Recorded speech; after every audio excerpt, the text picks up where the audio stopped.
Okay, today I'm super excited to be joined by UFC legend, globally renowned MMA fighter, the natural born killer, Carlos Condit, of course. Hi, Carlos. How are you? I'm good, man. How are you? Oh, it's great to see you. I mean, obviously, we had the opportunity to be together in April when you came over to the UK for that convention. So it was super cool to have you over for that. Have you still got plans? Because when you were over, you were talking about maybe coming over and doing a bit of family time, bit of seminars. Is that something that's still on the cards? Yeah, absolutely. I think that just got pushed back a little ways as as busy as things have been for me. So I mean, obviously, I've been telling people that we're going to be doing this live stream, and I've got you on. And one of the first things that everyone says is how much they love you and how you're one of their favorite fighters. Like there is a lot of natural born killer love out there on the internet, and I've been the recipient of a lot of it across social media. I mean, is that something you kind of get on a regular basis? Yeah, I do. Out and about, and still a lot of fan interaction. I mean, when you look back at it now, it's obviously there's reasons why you're such a fan favorite. But before we start talking about any fights, though, obviously we've spoken before. But for anyone who's listening or watching this live stream, that's kind of not quite sure how you got started. When did you start training martial arts, and what did you start training in? Um, I started training, or I started wrestling when I was about 9 years old, um, and wrestled from elementary school all the way through high school. And when I was maybe about 15 or 16, I found Jackson's Gaido Jitsu is what it was called at the time. And I'd actually been a fan since I got exposed to UFC when I started wrestling.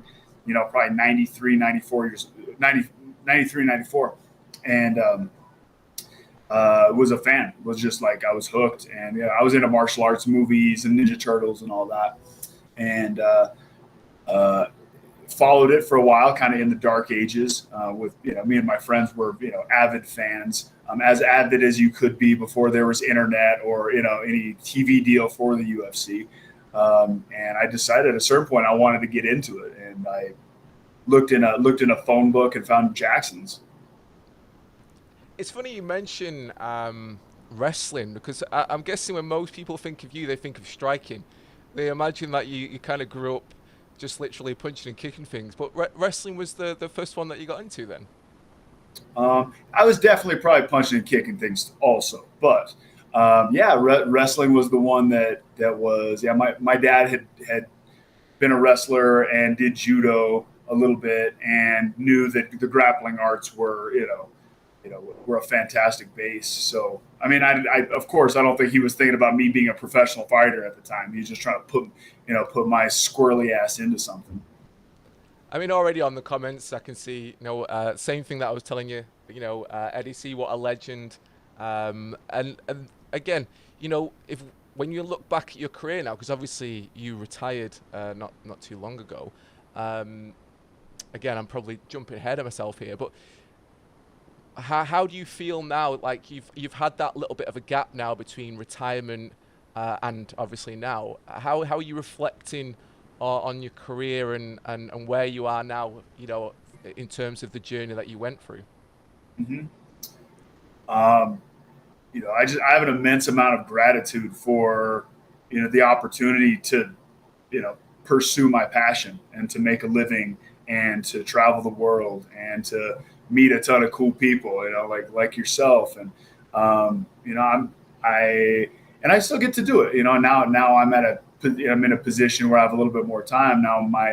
Um, my angle on the sport is sharing it with other people, is getting people involved in jujitsu, getting people involved in striking for whatever reason that they want to. I mean, if we go back to the talking about the fact that you started in wrestling, not striking, but the striking is definitely what people kind of picture when they think of your name, Natural Born Killer, even though you know. But then when you look on Wikipedia, so anyone listening or watching this, if you look on Wikipedia, you've literally only got 4 kickboxing fights on there, and the rest of it's MMA.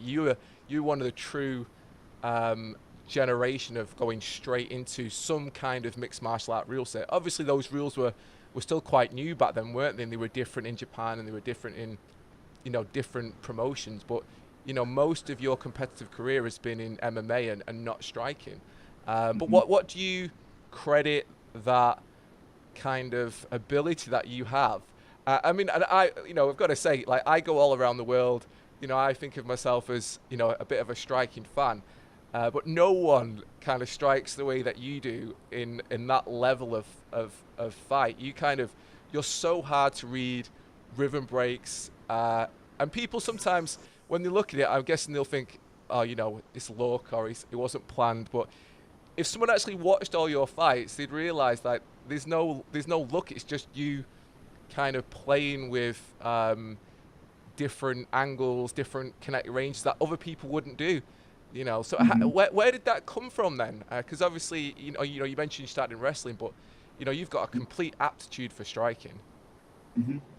I think probably first off, I had fantastic coaching straight out of the gate. I was basically mentored by a lady named Arlene Sanchez, and she still trains fighters here in Albuquerque. She was a fantastic striking coach, and really I credit my striking abilities to her. She had been she'd kickboxed in the 80s and been a world champion, and yeah, so that was part of it.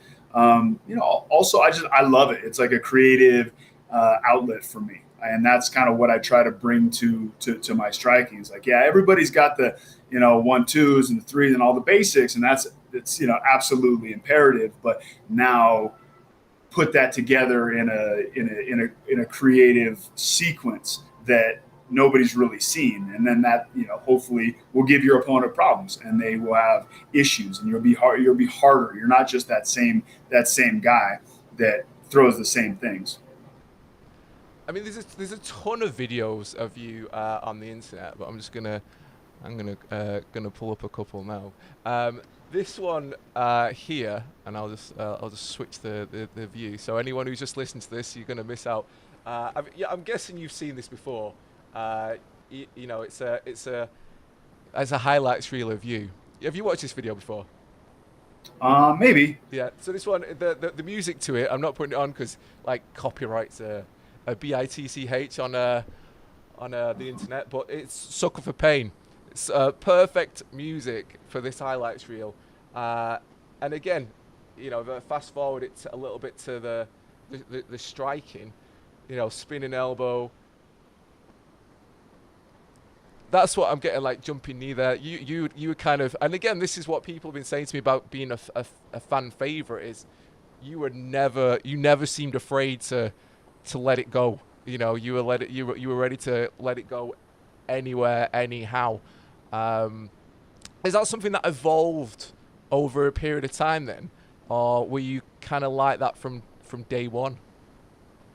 I think I've always been like that. It's just who I am. I'm kind of an all or nothing type of dude, and especially, you know, in a situation where I have another man standing across a cage trying to, you know, beat my consciousness out of me. And whatever tools that I could bring to bear, I think I think was always my approach. And you know, I was always all in. I was always just kind of that's what I love about MMA is I could just express myself through, you know, through movement, through my technique, freely. I really, you know, there's no rules. I could get in there and be myself. The other thing you're known for as well is your being respectful, being humble, and not being a major trash talker, which obviously, you know, a lot of fighters are kind of known for nowadays. Was that a natural thing, or is that something you dislike? You know, what was it? Is that part of your character? How? Because again, you're not quite the norm on that. You know, even when you've had, you know, losses that, you know, could be argued you shouldn't have lost. You've kind of took it, I have to say, very well. Hmm. I guess that's just who I am. I'm pretty laid back. I get to get my animosity and my anger and my angst out in a cage and through martial arts. And I think that probably, if I didn't have this outlet and this ability to go out and beat somebody senseless, I might be an angrier and more maybe less respectful person. But I think that a lot of that has come with my involvement in martial arts. Yeah, I mean, I was looking at some of your, again, not your earliest fights, I have to say, because some of those fights you just can't find on video anywhere. They're not on YouTube. I was desperately looking for, like this one, like if you can see on Wikipedia here. And I remember you telling me about this fight, the loss to Andy Sauer on the shootboxing, and that was your first professional kickboxing bout, was it, according to Wikipedia? Is that right? Yeah, I had some, I had trained, kickboxing for a long time, but yeah, that was my first official stand up kickboxing. I'd done a little bit of boxing, but yeah. I mean, that's pretty crazy. Your first official kickboxing fight is against Andy Sauer in Japan. Yeah. 5-round fight. I mean, that's jumping in like that. That is the equivalent of All In. Sure. And it says, obviously here, it went the distance, and obviously you got finished with TKO. Was it in the 5th round? Yeah, I got leg kicked to death. I couldn't even stand. I was falling through the ropes. I mean, he picked me apart. I was desperately looking for that video to try and watch it after we last spoke. Nobody can find it. Andy was asking about. I saw him on Instagram a while back asking if anybody had access to the video. We'd like to see it. I think it was an ugly fight. I mean, I went 5 rounds, but it was only because there was like the rule set with the shoot boxing, there was some grappling aspect to it. And I was able to make it ugly and not let him just, absolutely annihilate me, which is probably what he would have done in like a K1 rules fight. Yeah, no, I get it. But, like I said, the first kickboxing fight against Andy Sauer in Japan, that's 5 rounds as well. That's definitely a bold move. But after that, you did 3 more kickboxing fights. It says here. I mean, you'll know better than anyone. And then you took all wins. I'm guessing after that it was a little bit. You had your kind of your fiery first fight, and then after that it probably felt a little bit lower key after that. Absolutely. I came back, and the guys that I had. I mean, especially in training, it was noticeable in training. The people that I had problems with before, after having gone through that, it was night and day. That fight, I think, was pivotal in my growth as a fighter. Yeah, I mean, you go through fire, you come out, you're stronger, aren't you? And like that's kind of what you did there. Because after that, you went on a bit of a wrecking spree most of the time. I mean, that your fight record is amazing from that fight onwards. I mean, when you were back then, what did the training look like? Because they were fairly early days of MMA, weren't they? I mean, there's been a lot of growth. I mean, funnily enough, actually, a few of the questions that have been asked by people to ask you, and one of them was, funnily enough, was how you think the sport's evolved over the years from when you first started. And like those Japan fights is a really good kind of example of this, isn't it? How were they in comparison to your kind of later years in the UFC? Obviously, the rule set's a little bit different. There's no elbows, and there's soccer kicks and all that, and so that the unified rule set has changed the sport quite a bit. I think the competition. I think now that it's more popular, the amateur ranks are much more competitive than they were when I was young. When I started, you really didn't get the top level athletes around. You weren't getting the blue chip athletes from other sports coming to MMA because it wasn't well known. People, even if it was, people didn't know how to train or really know a whole lot about it. Now we're getting blue chip athletes. We're not just getting misfits like myself. we're getting like, D1 wrestlers and, like people who are very high level. So that's another thing that's changed. And also kids are starting to train really, really young. So by the time they're in amateurs, in their late teens or, whatever, it's a whole different world. It's a Shark Tank to even get out of these local scenes. Guys who are, if you can get out of these local scenes with a good record and with your, health and body intact and still wanting to actually do it, you're going to be an absolute killer. So, I've got actually. I'll just pull it up now. Actually, when you were training a lot, when you were in the late years, you were training at Jackson Wink, and also I know that you obviously train at Darkhaven as well. What when you first started though, before you got to these gyms, what was your training like? Were you doing a lot of sparring? Was it very isolated? Was it a lot of hard sparring? How did it look back then? Yeah, a lot of hard sparring. So I initially trained with one of Greg Jackson's black belts who branched off.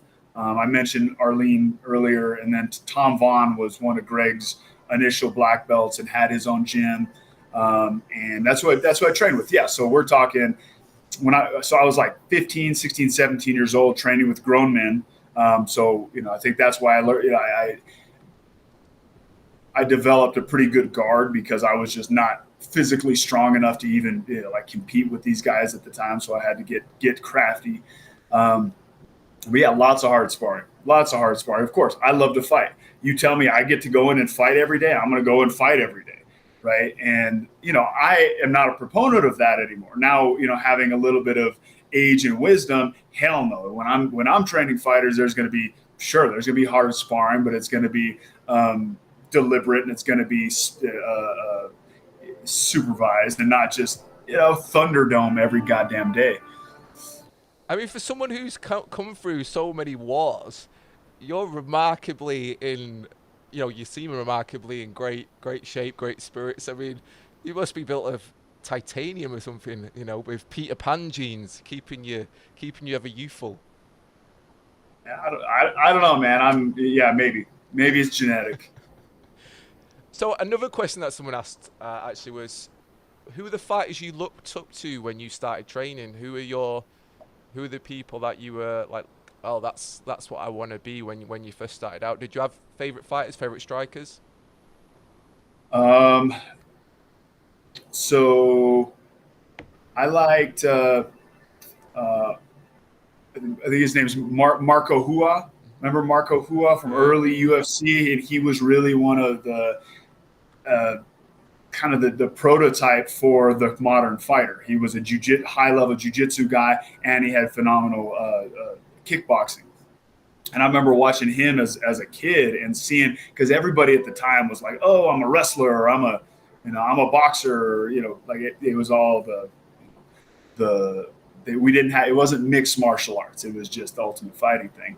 And so seeing the prototype, so him, and then like there was guys like Mikey Barnett and like the guys out of the Lion's Den at the time who were actually mixed martial arts guys.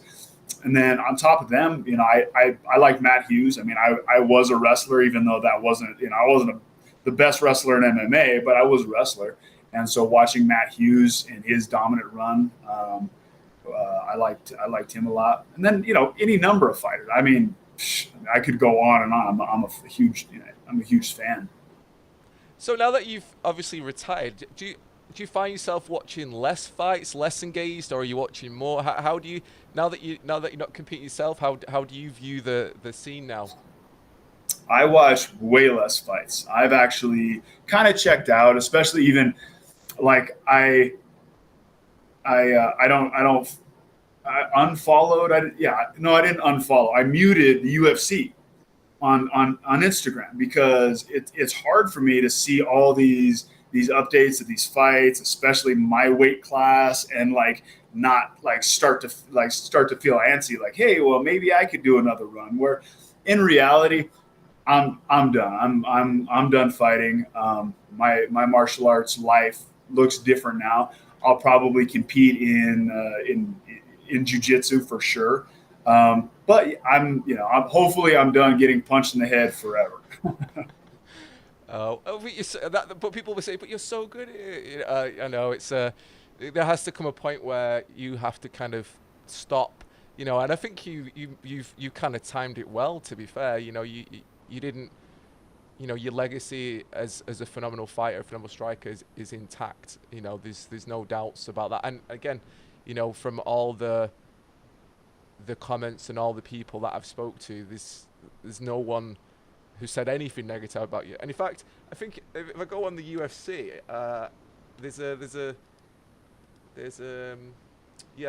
Carlos Condit. In fact, I'll pull it up. Carlos Condit has 100% approval rating. So that's crazy. Like 100. I love that.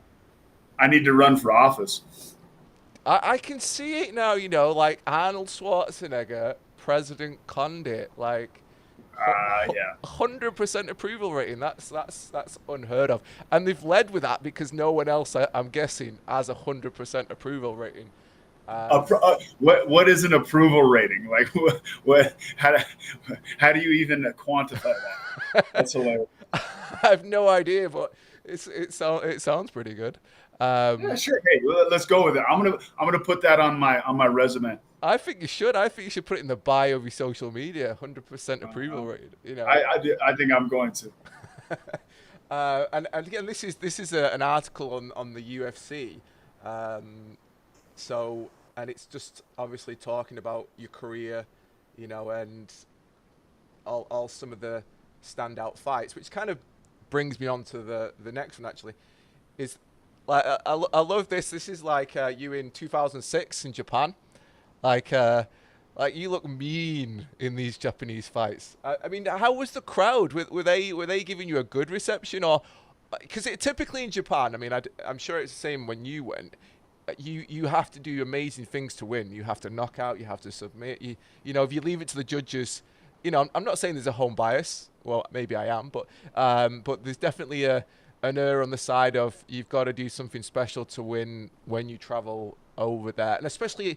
At this period, and you kind of were putting on some performances. I mean, I'll play this in the background, but this was against Takuya Wada, and it was a fight you went on to. Did I say that wrong? No, I'm just laughing. I'm laughing at myself. Like, you see your younger self, and you're just like, oh my god, you know how it is. Yeah, no, but you know what? It's kind of like. This is where that natural born killer, I mean, I don't know at what year you earned that moniker, but like if you're watching these fights, like there is no doubt, like that's what's going through someone's head. It's like, oh my God, Carlos Condit is a killer, I mean, I won't play too much this fight, but you're kind of, it's not this bit. You're in the back there. Where is it? There we go. You're relentless, I mean, when you look at these now, what can you remember about that time in Japan? I look back at all that, really fondly.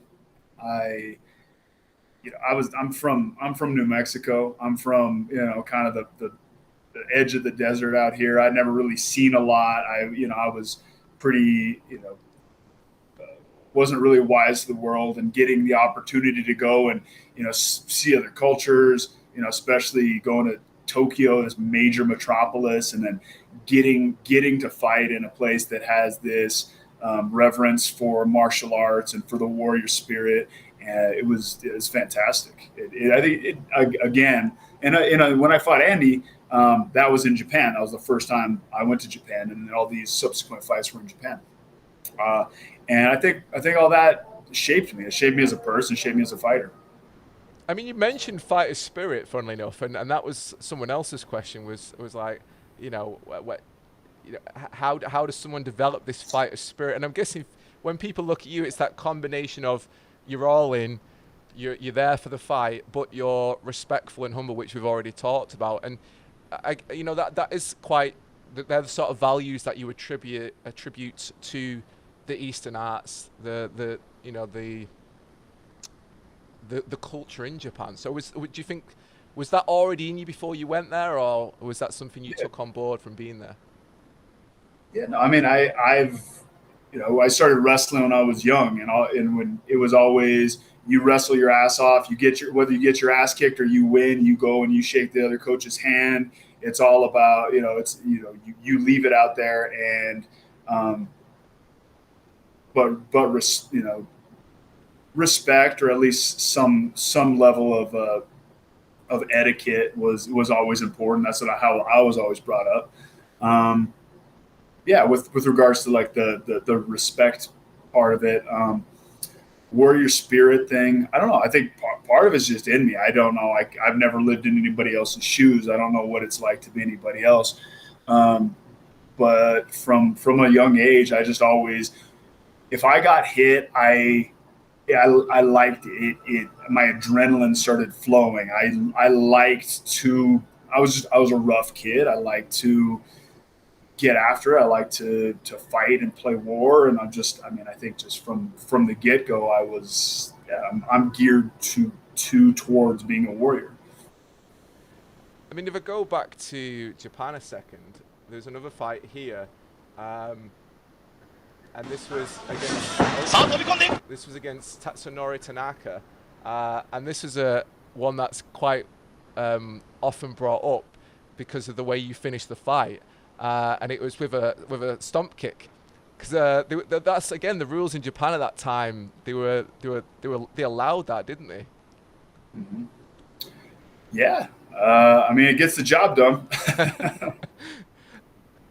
I mean, this is like, again, reiterating that whole idea of natural born killer. And again, someone else asked actually, and I already know the answer, but I'll ask the question: is where did that come from, that fight nickname? I mean, anyone watching you fight will guess, but do you know who gave it you? When did it first start? Yeah, it was my like original camp, my original trainers. Like I went like, and I was like this young, clean cut kid, but I was like a fucking psycho before that. I think probably a lot of that was me being scared, and me, the scared dog is the most, the one that growls the most. And, so that was, speaking on cue, my dogs are barking. On cue. Wow. It came from my original gym. So obviously following Japan, WEC, and you became, the welterweight champion before the merger into UFC. And you went off the back of Japan. What was it like going from fighting a lot in Japan to fighting on the WC back in the States?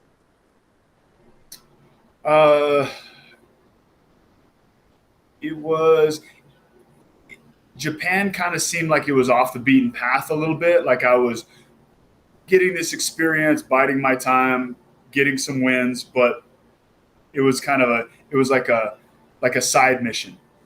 And then when I came back and I was fighting the States in UFC, it's like, okay, now we're in pursuit of the main goal, which is to be the best.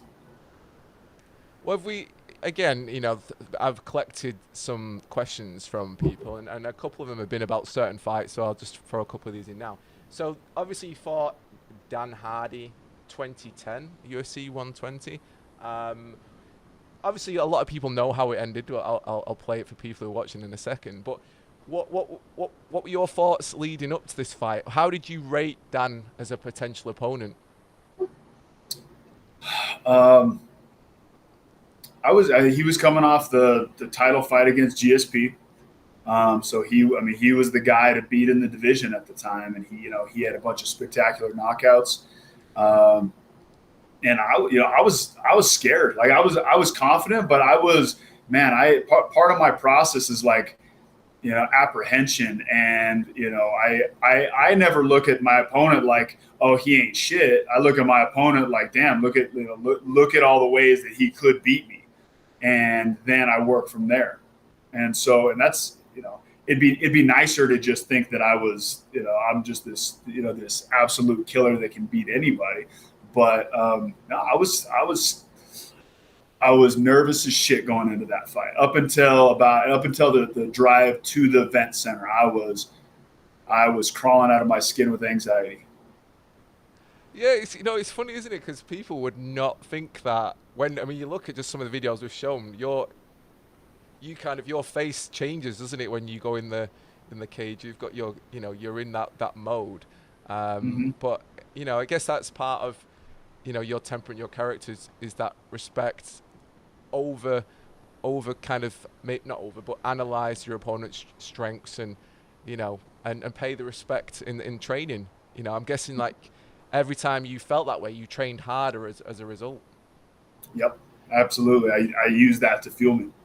So this particular finish, obviously left hook at the same time. Mm-hmm. Was this something that you were looking for, or is it just one of those moments of, everything coming together?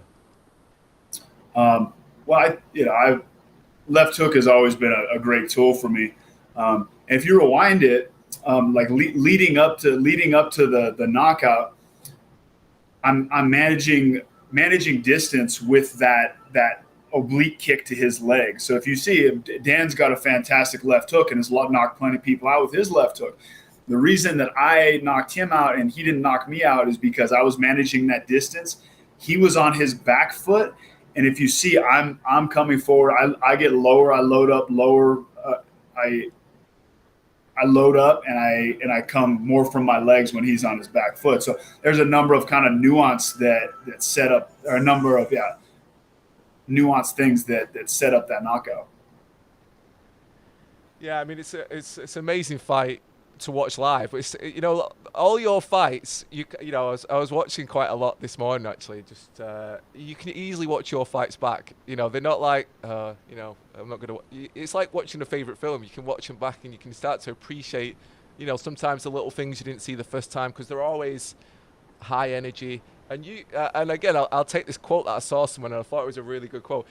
You strike like someone's button bashing on a Street Fighter game. Like no one knows what you're about to do next. It's like that, and that kind of it's absolutely true. Like it's so hard to read when you're fighting, like which angle you were gonna come with, and that kind of leads me very easily onto the fight with Jean Saint Pierre. Obviously, you didn't get the win, but George has constantly credited you as being, one of, or if not the hardest opponent he faced.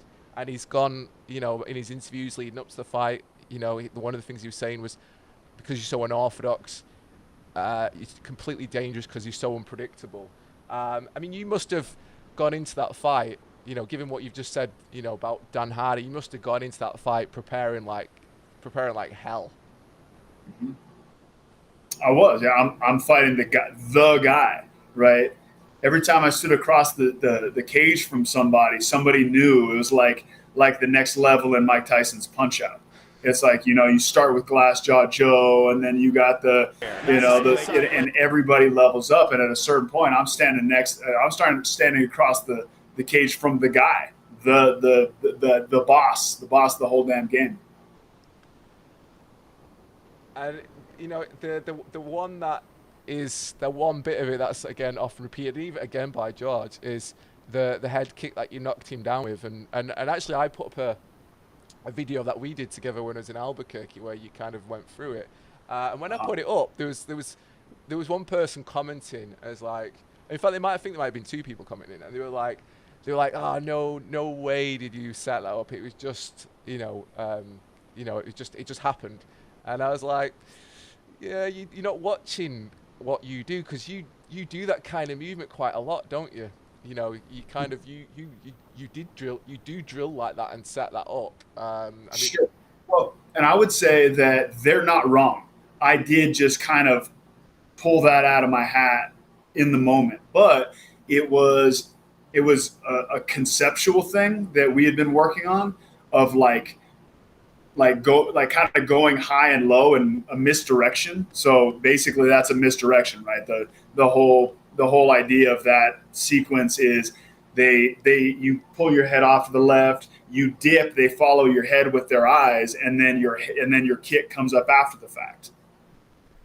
But but that's what I'm getting at. It's still, you've still drilled the idea that's not done, like, that's not an accidental thing. You're right, as in, okay, you went for it, but you went for Sure. it because it's the sort of thing that you've been drilling, and that again, that's that confidence as a striker. Like, I can't imagine many people having the confidence at that level of a fight with that level of, of an opponent, to take the kind of risks that you do, and that's that.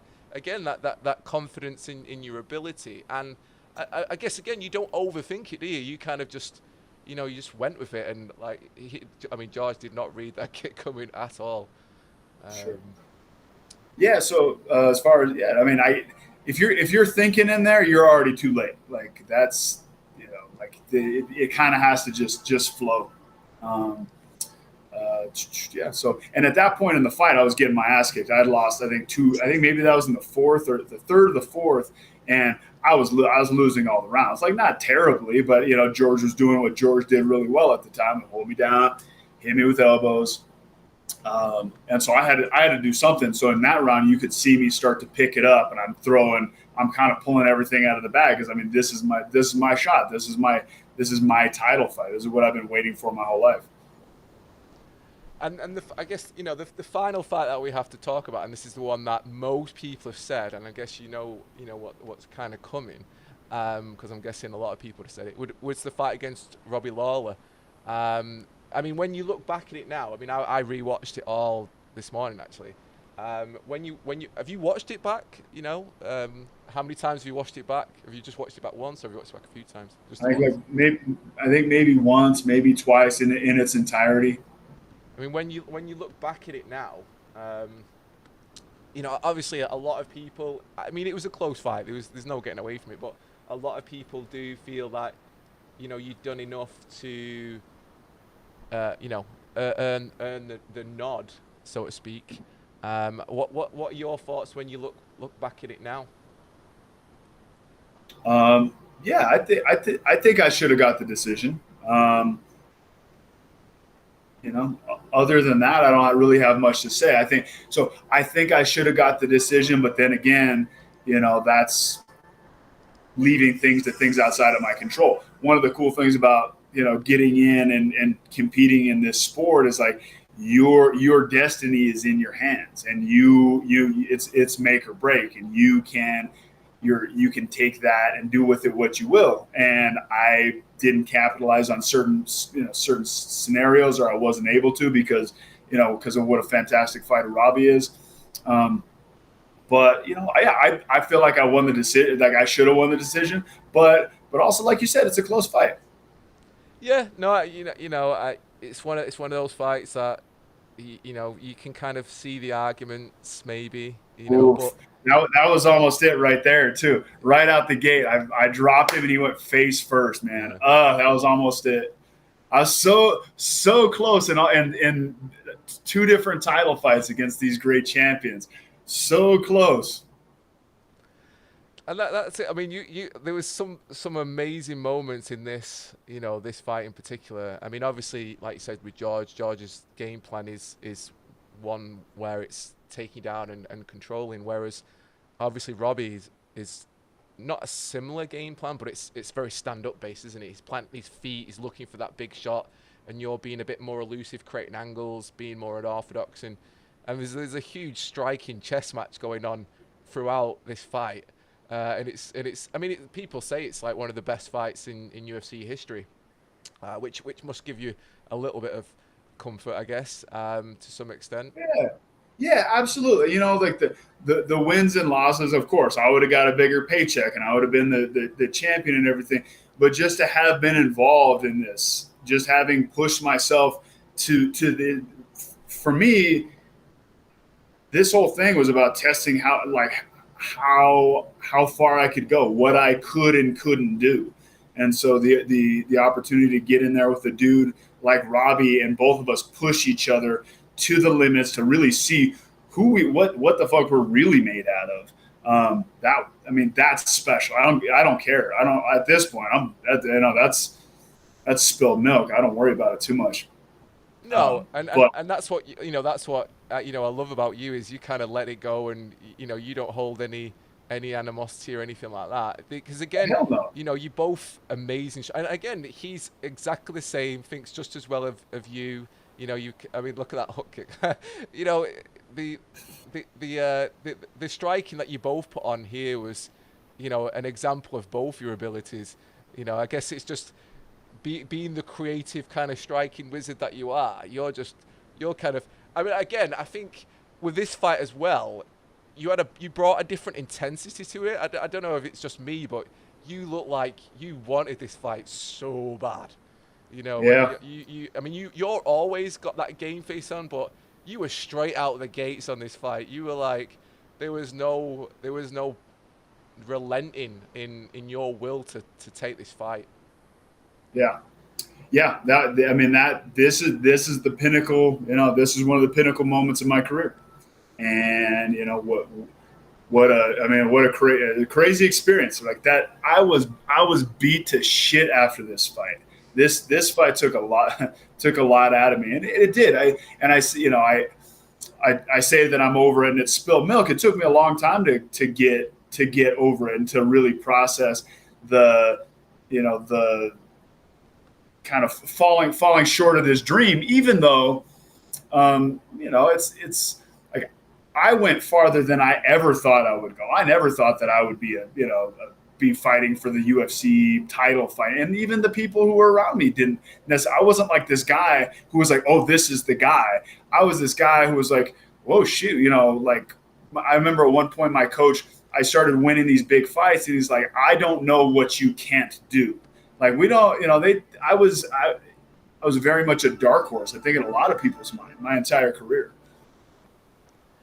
Yeah, I mean that's the thing. It's about testing yourself and how far you can push. And again, if we look at Robbie had a fight with Rory that he was never. People say he was never the same after that fight, and they take a toll, these fights, don't they? These sort of wars. And so how?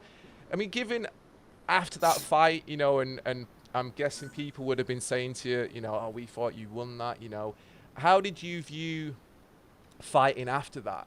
From that point on, were you still as in love with it? Were you still thinking of, okay, I can take another run at the title? Where were you going after that fight? Well, considering I lost 4 straight after, it definitely rattled me a little bit. I had, that didn't go my way. I had a number of things in my personal life that were fucking bonkers.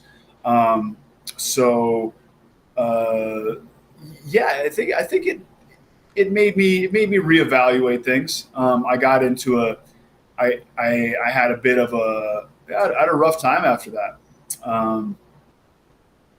Looking back, for those next couple fights, really, I was in the fight to make in there to make money, and not really in the right headspace to be fighting. And I think it showed in the way that I was performing. I was half in, I was like, yeah, I was definitely half in. I mean, you got just before you retired, you did get, turn that around with some wins. Were you feeling like you were finding yourself again, or were you feeling like, okay, I'm getting towards the end of my career? What were you thinking at that point?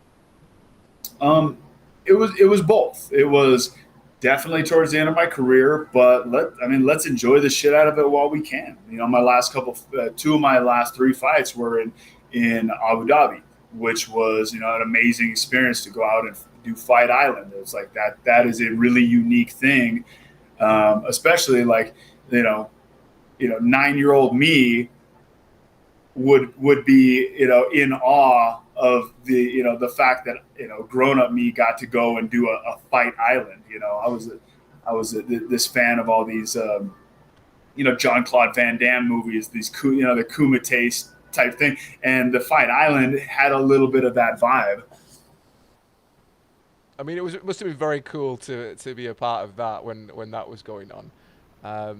So now that you've obviously, you've retired, are you what are the plans now? Because a lot of fighters, they sometimes don't really have a plan after retirement, especially if that retirement comes when they didn't want to retire, but you chose to retire. Do you have any plans to go into coaching, for example?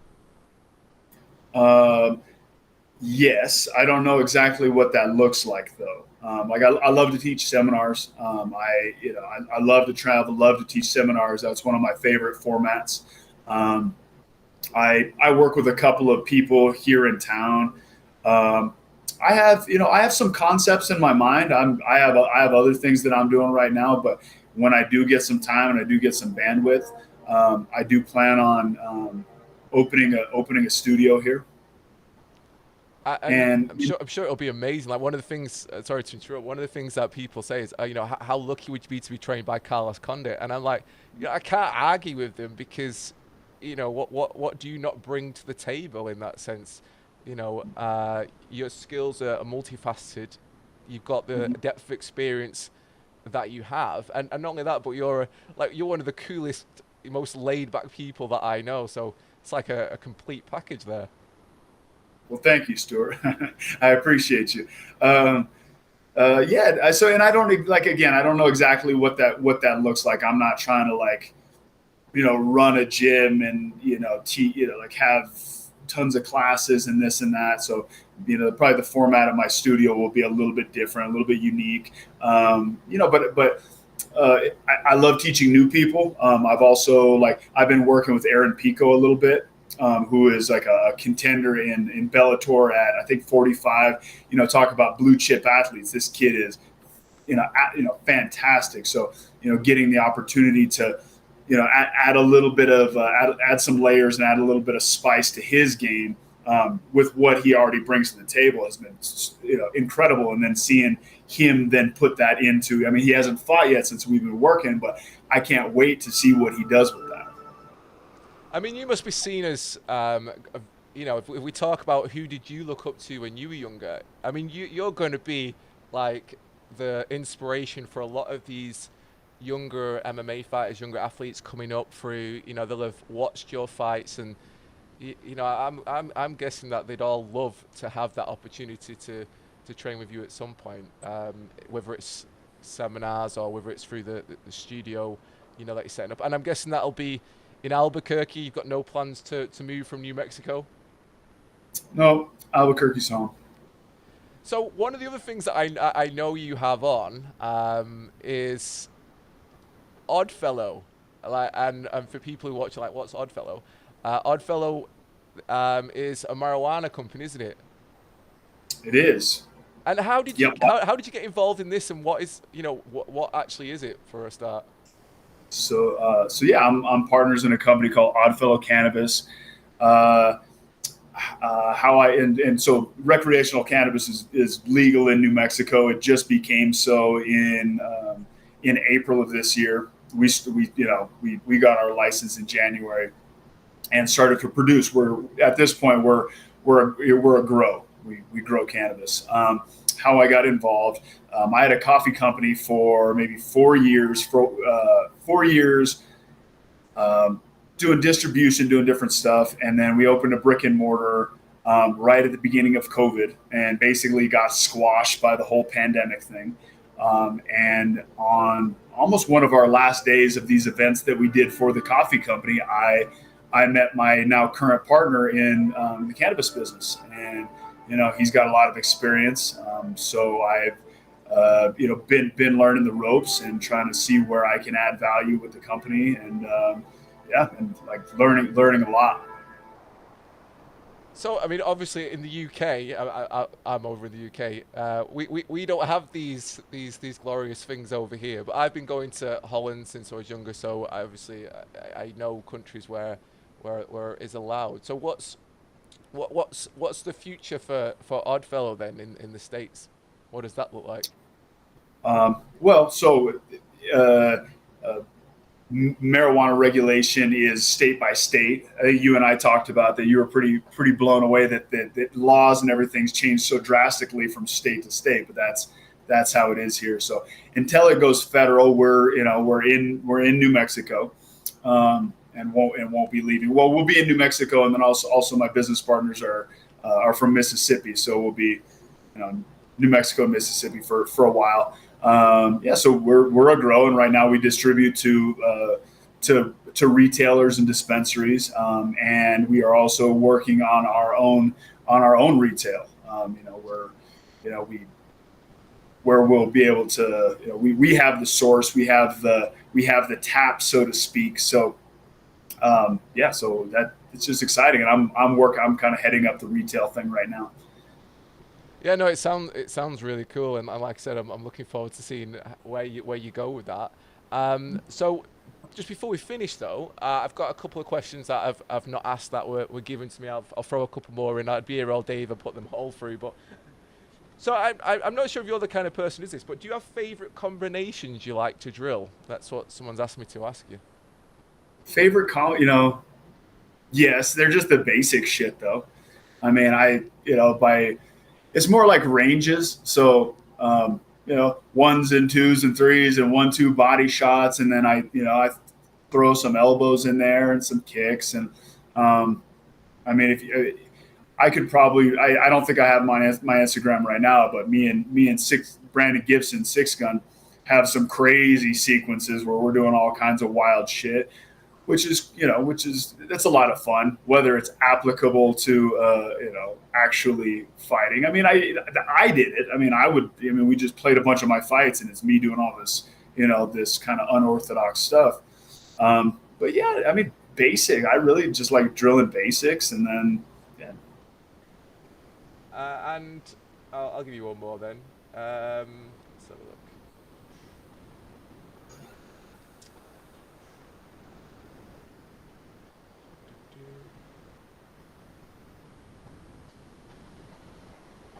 So I guess this one's just going back off when we spoke about retirement.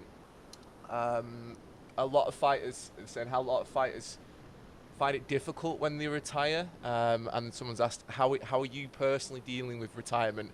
Are you still training? What does retirement look for you? I'm guessing it's not pipe and slippers. So what does it look like?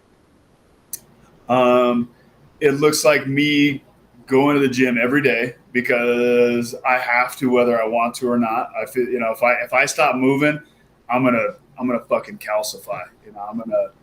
I slow down. My body feels like crap. So I go to the gym pretty much every day. It's like, physical therapy and trying to get stronger and trying to rehab everything that I did to myself. And then at least once a week, but usually a couple times a week, jiu-jitsu. I absolutely love jiu-jitsu, right? I'm, like I said earlier, I love to strike, but I'm not trying to get punched in the head anymore. So I've refocused, all of my training to getting better at jiu-jitsu. And, most people have like really terrible injuries, but you seem to be, you like, do you have any injuries that you're carrying? You don't seem to look like you have anything major that you haven't got over. My knees are kind of garbage. I don't have an ACL on my right knee, and I actually I twisted it up the other day. Maybe because I don't have an ACL, but maybe it was lucky that I didn't have an ACL because I'd have blown it if I did. But no, my knees don't feel great. But other than that, I'm pretty great. I mean, I feel relatively, healthy. And as you know, because we had this conversation, I phoned you up and I spoke about Polaris, which is obviously UK Jiu-Jitsu promotion, asking me, if you'd be interested in competing on their banner. And that'd be crazy to see you on Polaris. And for anyone listening or watching this, one of the suggestions was Damien Meyer in a sub-only Polaris Jiu-Jitsu event over in the UK. Obviously, that event, you couldn't make that date, but it'd be exciting to see you over in the UK on Polaris. Is that something you'd be looking forward to taking part in? Yeah, absolutely. I decided I was getting a lot of offers to go and do grappling matches. High rollers reached out to me, um, a couple of different organizations, and um, my response at the time was that I wanted to, but I was going to take the year off from competition, and just actually settle into retirement, settle into the things that, I don't want to do anything half-assed. So if I'm doing, I'm doing my business, I'm not going to do that half-assed. If I'm gonna train to compete, I don't want to do that half-assed. So I really have to uh, uh, be cognizant of my bandwidth. I only have so much energy and so many hours in the day. But to answer your question, absolutely, I would love to do jiu-jitsu competitions. When the timing's right, of course. Have to. My body's got to be good. I'm rehabbing this knee right now. But no, absolutely, you will see me. You will see me on the mat again. All right, I can't wait for that. All right, well, Carlos, it's been amazing to have you on. I don't want to keep any more of your time. I know you're busy and you'll be wanting to get out training. Is it 10 o'clock over in Albuquerque now in the morning? 10 o'clock. Yep. Yeah, yeah. So I'm sure you've got a busy day planned. But thank you once again. Thank you everyone listening, watching the live stream. I hope you've enjoyed it. Anyone who's watching it back when it's not live, I hope you enjoy it as well. But I look forward to you coming back to the UK and getting some more seminars in. That would be crazy. It'd be great to have you back over. So as soon as you have any idea of dates, you kind of have to let me know. Absolutely, man. I'd love to. All right. Well, thanks once again, and I'll look forward to speaking to you soon.